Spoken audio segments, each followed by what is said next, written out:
비접촉 그리고 비대면 사회로 나아가면서 많은 변화를 경험하고 있습니다.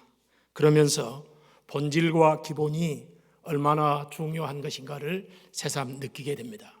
우리의 삶에 필요한 것들이 많이 있지만 그 중에 하나를 들라면 기본이다, 이렇게 말씀드릴 수 있겠습니다. 예수 믿는 저와 여러분들에게 기본적인 것이 뭐겠습니까? 하나님의 자녀된 저와 여러분들에게는 가장 기본이 하나님의 임재를 체험하는 것이고 구원의 확신을 갖는 것입니다. 이 기본을 잃어버리고 무시하고 등한히 여기면 우리의 삶의 현장과 신앙생활에도 큰 낭패를 당할 수 있다고 하는 사실입니다. 오늘 본문은 교회의 태동과 그 근거가 무엇이고 교회의 본질과 신앙의 기본이 무엇인가에 대해서 말씀해 주는 오순절 사건을 기록을 하고 있습니다. 오순절날 성령 강림은 하나님께서 우리에게 주신 약속의 땅에서 하나님의 백성으로서 새로운 삶과 교회의 태동을 의미해 주고 있습니다. 그러면 교회의 태동이 어디서부터 시작됐습니까? 성도의 새로운 삶의 시작과 기본이 어디서부터 시작됩니까?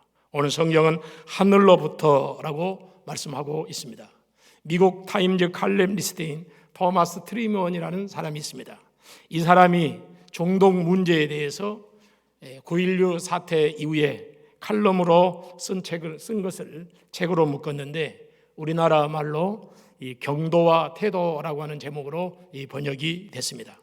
토마스 프리드먼은 이 책에서 미국의 부와 힘이 어디서 오는가를 세 가지로 말하고 있습니다. 약 한 700페이지 정도 되는 두꺼운 책입니다. 첫째는 그는 말하기를 법치와 제도, 둘째는 필수적 가치, 그리고 세 번째는 영적인 기초, 영적인 기반이라고 말하고 있습니다. 여기서 영적인 기반이라고 하는 것은 신앙적인 것이 기초다라고 하는 것입니다. 쉽게 말하면 오늘의 미국의 부와 힘은 어디서 나왔느냐? 신앙에서 왔다는 것입니다. 아놀드 토인밀은 이런 말을 했습니다. 아무리 위대한 물질 문명도 그것을 받쳐줄 정신적인 것이 없으면 안으로부터 서서히 붕괴된다고 말하고 있습니다. 지금 우리나라의 가정과 사회 그리고 교회가 왜 이렇게 심각하게 붕괴되어 가고 있습니까? 경제가 무너진 것보다 인간적인 관계의 가치와 기본적인 정의, 공의, 질서 그리고 기초가 무너진 것이 훨씬 더 큰 위험을 주고 있는 것입니다. 시오노 나나미가 쓴 노마인의 이야기라는 책이 있습니다. 아마 대학교 1학년 가면 이 책을 거의 읽는 것으로 알고 있는데요. 그는 그 책에서 윤리적 타락과 정신적 타락이 로마를 망하게 했다라고 기록하고 있습니다. 교회도 외에는 아닌 것 같습니다. 교회가 시대적 상황이나 세속화로 인해서 기울어진 것보다 교회의 본질을 등한히 여길 때에 교회는 서서히 붕괴되어 가는 것입니다. 오늘 우리에게 세속화보다 훨씬 더 위험한 것은 성도들이 교회의 본질과 신앙의 기본을 잃어버리기 때문입니다. 지금 우리는 코로나 때문에 신앙의 기본인 예배가 위협을 받고 있습니다. 한국 교회가 코로나 사태로 본질적이고 기본적인 것을 등한히 여겨버렸다는 것입니다. 사랑하는 성도 여러분, 하나님의 은혜와 축복은 신앙의 본질과 연결이 되어 있습니다. 성령의 역사도 신앙의 기본에서 출발하는 것입니다. 많은 목사님들이 코로나를 겪으면서 오늘 한국 교회가 점점 붕괴되어 가고 있음을 몸으로 피부적으로 느끼고 있습니다. 왜 그렇습니까? 그것은 개혁주의 신학의 변절과 신앙의 기본을 등한히 여기고 교회가 세속화의 길로 가고 있기 때문입니다. 이 보네퍼라고 하는 이 독일의 고백교회 목사가 있는데 물론 우리 개혁주의 신학자는 아닙니다. 자유주의 신학을 주장하는 독일의 목사입니다. 보네퍼는 히틀러 정권 하에서 반나치 운동을 펼치다가 강제 수용소에서 처형을 한 사람입니다. 그는 이렇게 이야기하고 있습니다. 구원은 값비싼 은혜인데 성도가 회개 없는 영성, 교회가 세상을 발빠르게 따라가는 값싼 은혜로 변질시켜 버렸다고 기록하고 있습니다.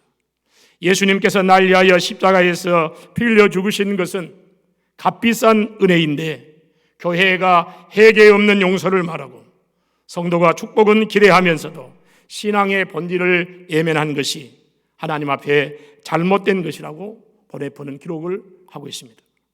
A.W. 토저라는 목사님이 있습니다. 그는 말씀이 힘이다라는 책에서 교회가 안고 있는 본질적 문제를 이렇게 지적하고 있습니다.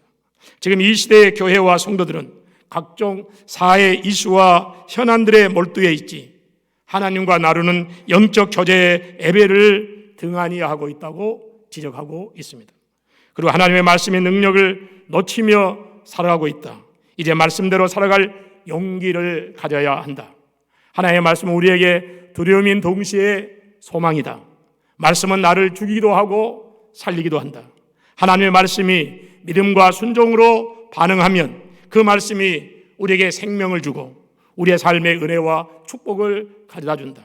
그러나 불신앙으로 그 말씀을 무시하거나 예면하면 그 말씀은 하나님 앞에서 나를 고발한다. 그러므로 하나님의 말씀에 저항해서는 안 된다. 많은 교회가 기독교 진리를 물을 타버려서 그것이 독이라고 해도 그 누구도 죽일 수 없고 그것이 약이라고 해도 누구도 고칠 수 없다고 말하고 있습니다. 지금 한국 교회와 성도들이 이 길을 걸어가고 있습니다. 저와 여러분은 어떻습니까? 교회의 본질과 신앙의 기본을 회복하기를 축복합니다. 2절 말씀에 보니까 호련히 하늘로부터 급하고 강한 바람 같은 소리가 있어 저희 앉은 온 집에 가득했다. 여기서 무엇으로부터 라고 말하고 있습니다. 이것은 근원과 출처를 시작을 말할 때에 무엇으로부터 라고 말하고 있는 것입니다. 그러면 급하고 강한 바람의 출처가 어디서부터입니까? 하늘로부터 라고 하는 것입니다. 여기 하늘이란 말은 하나님이라는 말씀입니다. 그리고 급하고 강한 바람은 성령을 가리키는 것입니다. 왜냐하면 사도행전 2장의 주체가 성령의 임재를 말씀하고 있기 때문입니다. 성령의 임재가 하늘로부터 시작된 줄로 믿습니다. 성령의 기원은 땅이 아니라 하나님이라는 것입니다.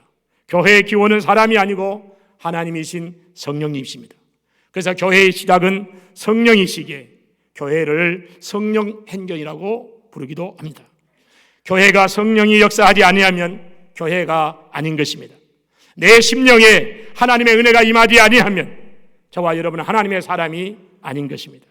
우리 예배가 왜 하나님께 영광이고 우리의 기쁨과 은혜가 넘칩니까? 성령이 역사하기 때문입니다.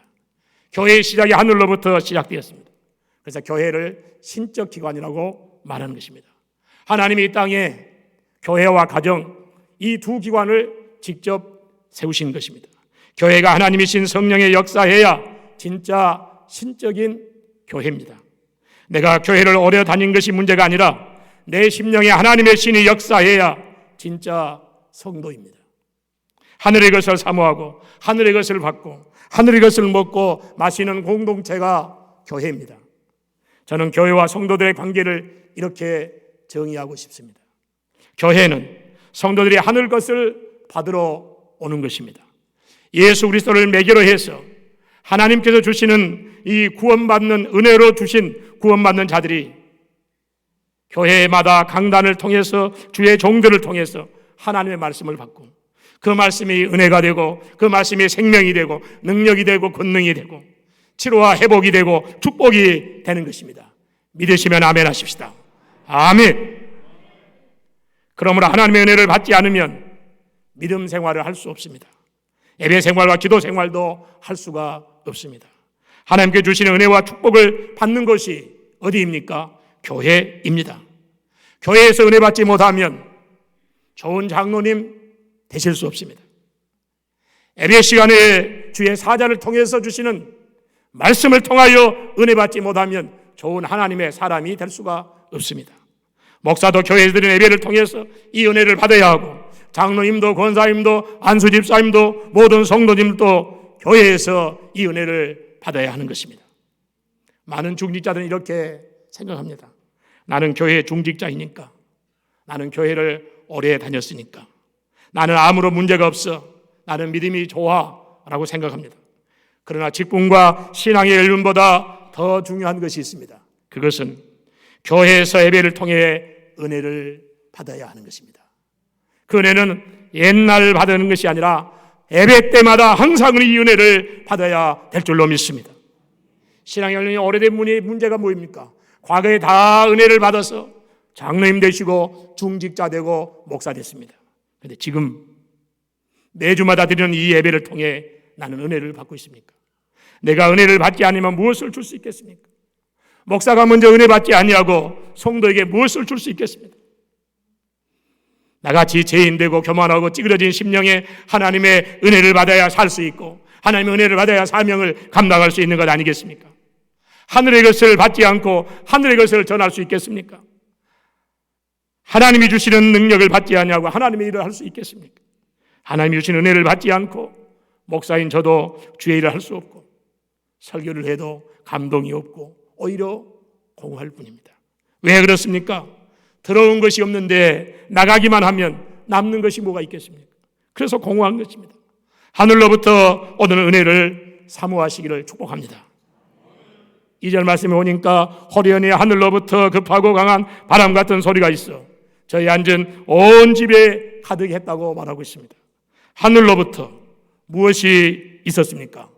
하늘로부터 소리가 있었습니다. 그 소리는 호련히 급하고 강한 소리라고 했습니다. 호련히 급하고는 같은 말입니다. 같은 말을 반복하는 것은 그만큼 중요하다는 것입니다. 여기 급하고라는 헬라 성경에 보니까 페로메네스라는 단어를 썼습니다. 이 단어는 상태나 정도, 시급성을 강조하고 있는 단어입니다. 현대 그리스도인들은 하늘 것을 받기를 갈급함이 없다는 것입니다. 사랑하는 성도 여러분, 하나님의 자녀들이 교회에 와서 은혜 받는 일처럼 시급한 일이 무엇이 있겠습니까? 다른 것은 다 안 된다 할지라도 하나님의 은혜를 받으면 다 해결될 줄로 믿습니다. 오늘 한국 교회가 왜 이렇게 어려워졌습니까? 하늘 소리를 듣지 않냐고 땅의 소리에 사람의 소리에 민감하기 때문에 교회마다 어려운 것입니다. 저와 여러분의 심령에 하늘의 소리가 필요합니다. 하늘의 소리를 들어야만 하는 것입니다. 하늘로부터 급하고 강한 바람 같은 소리, 곧 성령의 역사하지 않고는 교회가 교회다워질 수 없고 성도가 성도다울 수 없는 것입니다. 사랑하는 여러분, 성령의 역사가 없는 교회가 교회입니까? 하나님의 은혜가 없는 성도가 성도입니까? 교회의 촛대가 옮겨질까 우리는 두려워해야 합니다. 하나님의 영광이 떠나는 이가봇 교회, 이가봇 목사, 이가봇 장로님, 이가봇 성도님이 될까를 우리는 두려워해야 하는 것입니다. 오늘날 교회가 소리는 많은데 진짜 소리가 없습니다. 교회에 소리가 많은데 바른 복음 선포가 없습니다. 어느 소리가 진실인지 분간하기가 어려울 정도로 교회의 소리가 너무 말들이 많습니다. 하나님의 강한 소리가 오늘 우리 교회와 그리고 우리 시찰과 여러분 영광 시찰과 우리 노예와 우리 교단 그리고 저와 여러분의 심령에 불어와여 교회 안에 거짓된 소리, 추잡한 소리, 은혜되지 않는 소리가 떠나게 될 것입니다. 우리들의 교회와 나에게 하늘의 소리로 채워지기를 축복합니다. 교회는 하늘의 소리를 듣기 위해서 오는 것이지 사람의 말하기 위해서 오는 것이 아닙니다. 하나님의 말씀, 하나님의 음성을 듣기 위해서 교회에 온다는 말씀입니다. 여러분 왜 교회에 옵니까? 하늘의 소리를 듣기 위해서 오는 것입니다. 하나님의 말씀을 듣기 위해서 오는 것입니다. 그러면 내가 교회에 와서 말을 적게 해야 하늘의 소리가 들립니다. 내가 말을 적게 해야 목사님을 통해서 주시는 하나님의 말씀이 은혜가 될 줄로 믿습니다. 본문 2절 말씀에 보니까 저희 앉은 온 집에라고 했는데 저들이 앉아서 무엇을 했겠습니까? 여기 대해서 성경신학자들은 저희 앉은 온 집에라는 말을 하나님께 예배하는 자리로 그리고 하나님의 말씀을 듣는 자리로 기도의 자리로 해석을 하고 있습니다. 그렇습니다. 하나님의 말씀을 듣는 예배가 회복되면 인생이 바뀝니다. 하나님께 기도하면 하늘문이 열리는 것입니다. 하늘문이 열리면 우리 인생의 복잡한 문제가 해결됩니다. 내 문제도 여러분의 문제도 우리의 교회 문제도 우리 교단의 문제도 내 영혼이 잘 되고 범사가 잘 될 줄로 믿습니다. 기도의 자리에 앉아 있어야 하나님의 응답을 받습니다. E.M. 바운디는 이렇게 말했습니다. 천국은 무릎으로 가는 나라라고 했습니다. 사랑하는 성도 여러분, 내가 서 있기 위해서는 먼저 앉아 있을 수 있어야 합니다. 부모가 자식을 위해 기도의 자리에 많이 울어야 자식이 웃을 수 있는 것입니다. 부모인 내가 울어야 내 자식이 정상에 설 수 있는 것입니다. 오늘 우리의 가정이 기술과 지식이 부족해서 돈이 없어서 망하는 것이 아닙니다. 은혜 받는 것을 무관심해서 무너진 것입니다. 영적인 것에 무감각해서 망하는 것입니다. 사람은 영적 자원이 없으면 타락하게 되어 있습니다. 현대 사회의 가장 심각한 문제가 무엇입니까? 생각이 병들고 마음이 부패한 것입니다. 신앙이 변질되고 신앙이 타락한 것입니다. 사랑하는 여러분, 교회의 본질에 서 있고 교회 목사님, 장로님, 성도들이 기본에 충실하면 하나님이 역사하십니다. J.A. 패커는 이런 말을 했습니다. 기도는 영적 에너지를 얻는 수단이다. 우리가 살아가려면 영적 에너지가 있어야 된다는 것입니다. 기도의 사람 E.M. 바운디는 이렇게 말했습니다. 기도 없는 경건 없는 기도는 힘이 없다고 말했습니다. 스펄전이 이런 말을 했습니다. 교회는 눈물을 흘리지 않는 한 결코 부흥되지 않는다. 교회를 다ним하는 목사가, 교회 중직자들이 눈물 흘리지 않는 한 그 교회는 결코 부흥하지 않는다. 그렇습니다. 목사와 성도님들이 눈물이 있어야 교회가 부흥한 것입니다. 부모가 눈물의 기도가 있어야 자녀가 세워지고 가정이 세워지는 것입니다. 부모가 기도의 자리에 오래 앉아 있으면 자녀는 뜀박질합니다. 달려갈 줄로 믿습니다. 교회는 하나님께 예배하는 곳입니다. 하나님의 은혜와 축복을 받는 것이고 만민이 기도하는 곳입니다. 교회에서 예배하고 은혜를 받아야 합니다. 교회에 와서 울고 부르짖고 기도하면 응답을 받습니다. 기도할 때 하나님이 역사하실 줄로 믿습니다. 사랑하는 성도 여러분, 교회는 우는 곳입니다. 가슴을 치는 곳입니다. 교회에서 기도하면서 흘리는 내 눈물은 땅에 떨어지는 법이 없습니다. 하늘로 올라가서 하늘의 꽃이 되고 축복의 열매가 돼서 내게로 내려오는 것입니다. 3절에 보니까 하늘로부터 성령이 임했습니다. 오순절날 성령 강림은 구속사를 이루기 위해서 애언의 성취이고 교회 설립의 기본이고 교회 태동입니다. 구약시대 하나님께서 특별한 사역을 위해서 특별한 사람에게 성령이 부어진 다음에 그 일을 마치면 성령은 떠나갔습니다. 그러니까 예수님이 죽으시고 부활하시고 승천하신 다음에 구원을 위해서 객관적인 근거를 마련하기 위해서 오순절날 성령을 이 땅에 부어주셨습니다. 성령님께서 우리에게 떠나지 않냐고 항상 내주에 계셔서 교회가 되게 하신 것입니다. 그러면 오순절 성령 강림은 성령 세례와 성령 충만을 주신 것입니다. 성령 세례는 죄로 인해 하나님과 나 사이에 단절된 이 상태를 회복해서 단회적으로 죄사함과 구원을 위한 것이고, 성령 충만은 곧 성령 세례, 구원받는 자에게 하나님이 부르신 소명을 위해서 그 사명 감당할 수 있도록 성령의 능력을 덧입혀 주는 것입니다. 오순절날 성령은 단회적입니다. 그리고 정말론적인 사건입니다. 여기서 단회적이라는 것은 구원에 있어서 성령님은 단회적으로 임하시고 절대로 떠나지 아니하시고 세상 끝날까지 저와 여러분 안에 내주에 계십니다. 여기서 종말론적이란 말은 성령 강림이 구원과 하나님 나라를 위하여 이보다 더 큰 사건이 없다라고 하는 면에 있어서 종말론적인 사건입니다. 그러면 성령님이 내 안에 내주에 계시는데 왜 성령의 충만을 받아야 합니까? 마틴 노이드 존스 목사님은 성령 세례라는 책에서, 물론 우리 선생님이었던 정원태 교수님이 성령 세례라고 이 책을 번역을 했습니다. 정원태 교수님은 성령 세례라는 책에서 성령의 기본 세례, 성령의 능력 세례로 이것을 두 가지로 나누고 있습니다.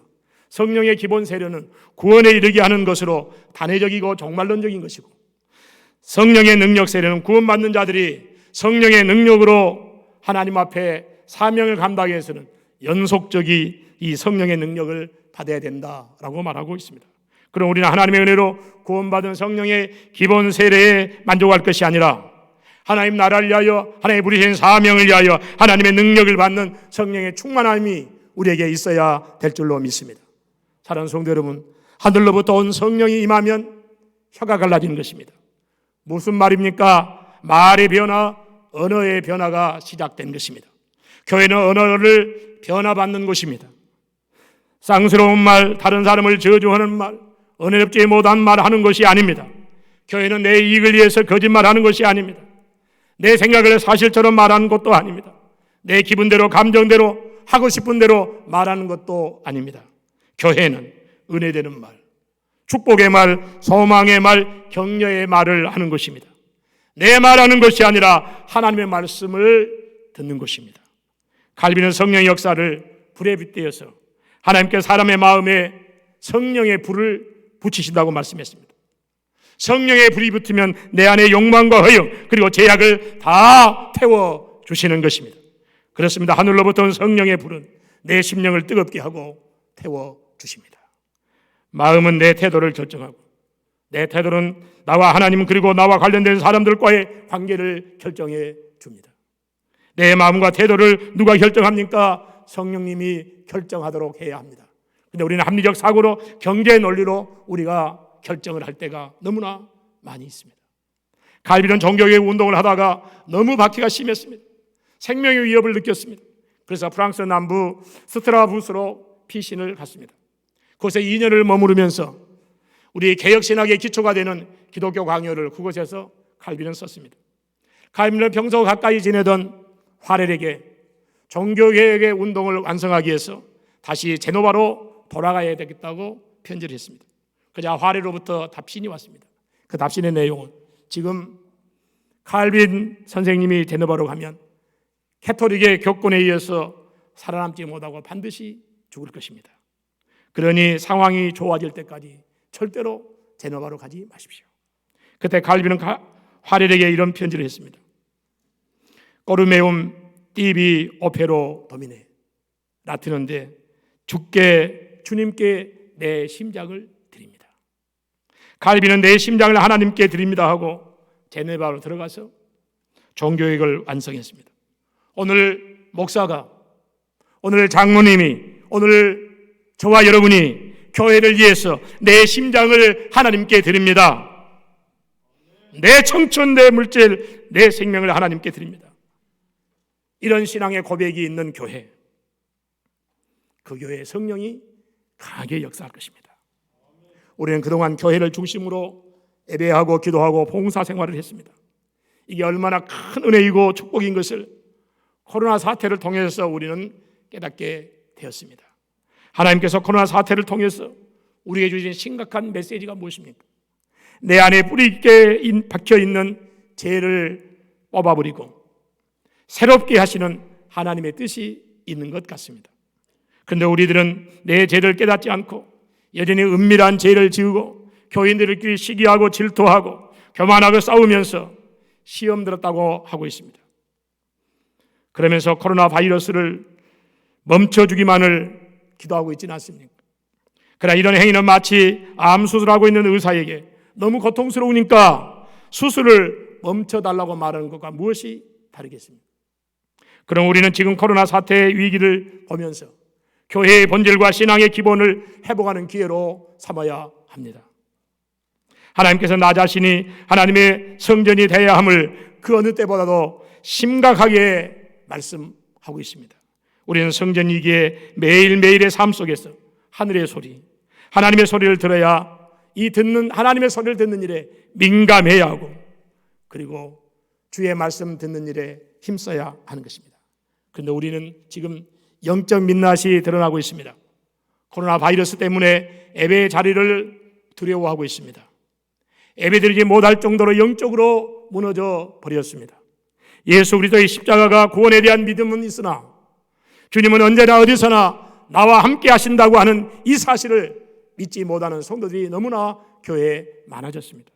코로나 사태로 처음에는 교회에 가지 못한 것이 안타까웠습니다. 그러나 이제는 1년여가 지나면서 그것도 적응해버린 분도 참 많아졌습니다. 저희 교회도 장로님이 70분 계시는데 장로님도 1년 동안 한 번도 안 나온 분도 있어요. 권사님도 이 코로나 때문에 한 번도 교회에 나오지 않는 분이 있어요.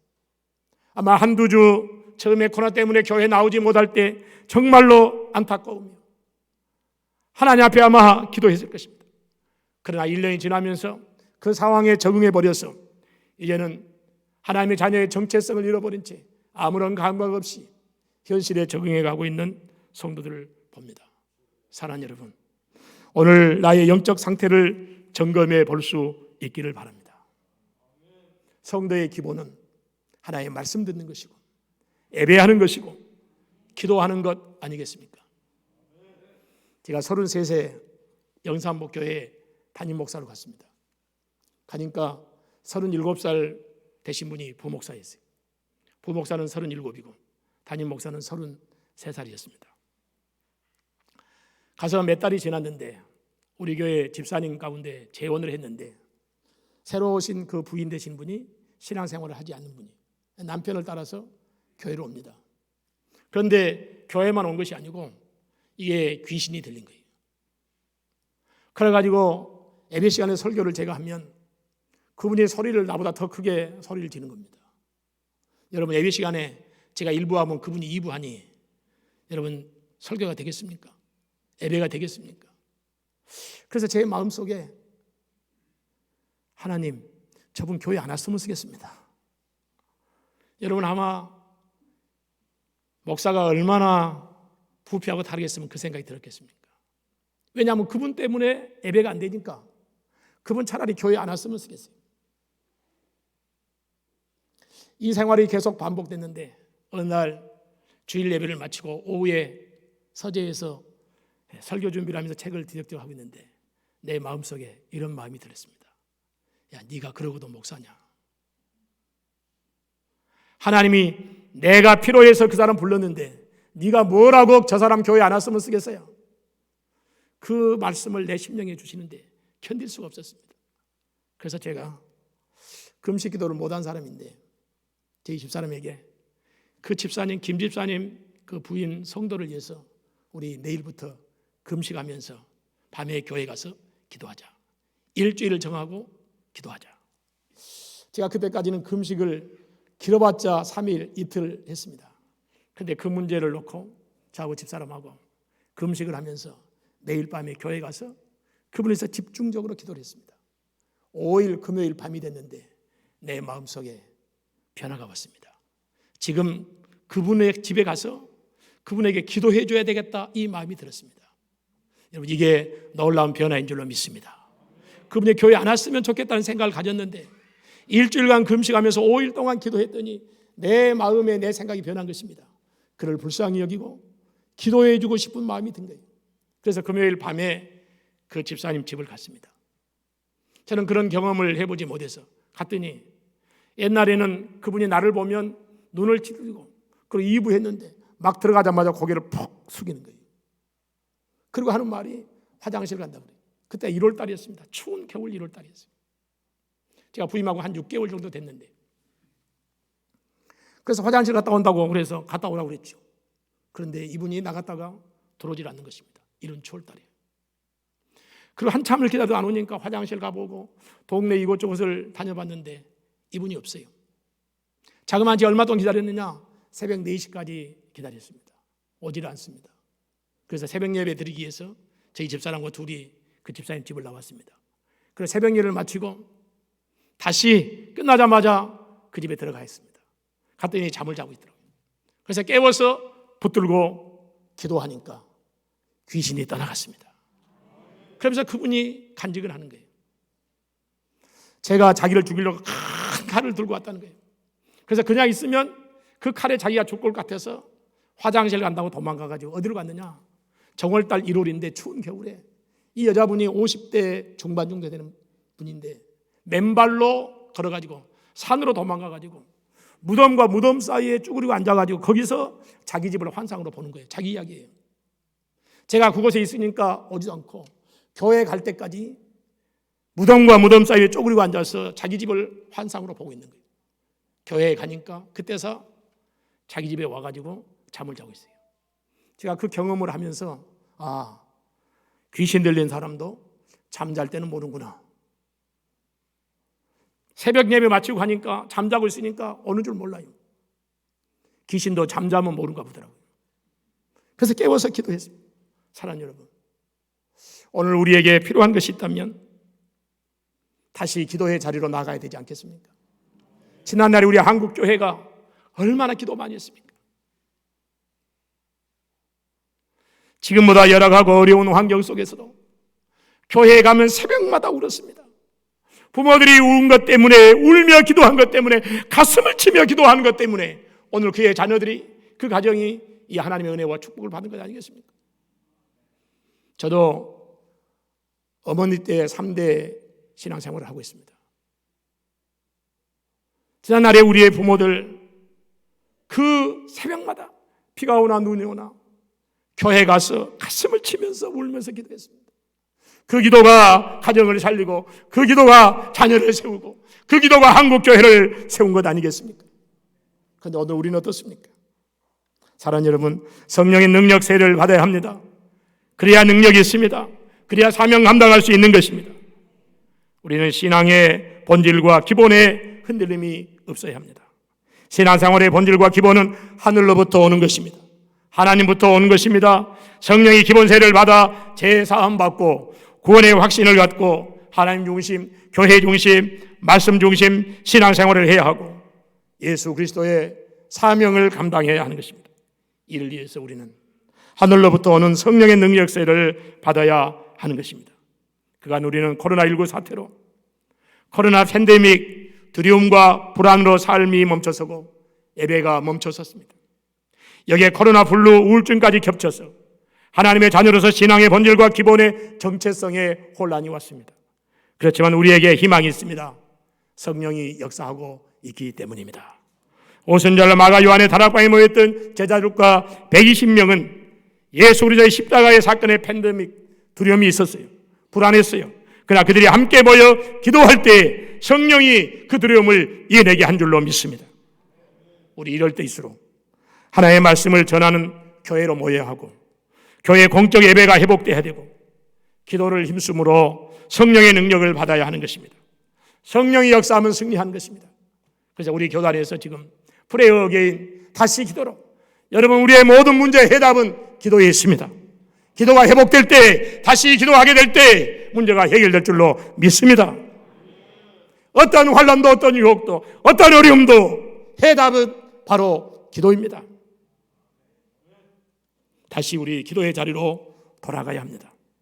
사랑하는 성도 여러분, 내 심령에 무엇으로 채워져 가고 있습니까? 예수 그리스도의 은혜와 부활의 영인 성령으로 채워져야 하는 것입니다. 우리의 가정과 교회, 우리 노예, 우리 교단이 성령과 말씀 위에 세워져야 하는 것입니다. 내 신앙의 기본이 하나님 중심, 교회 중심, 말씀 중심, 예배 중심, 기도 중심이 되어야 합니다. 그리고 내 삶 속에 잡다한 사람의 소리와 세상의 소리를 성령의 역사를 다 밀어내고 하늘의 소리가 가득한 교회, 저와 여러분 되시기를 주님의 이름으로 축복합니다. 축복합니다. 우리 함께 찬양하겠습니다. 마지막 날에 같이 한번 찬양하겠습니다. 우리 다 일어나서 한번 하겠습니다. 마지막 날에 불편하신 분은 앉아 계시고, 이런 불편하신 분은 앉아 계세요. 우리 같이 한번 믿음으로 신앙의 고백으로 한번 하겠습니다. 마지막 날에 내가 나의 영으로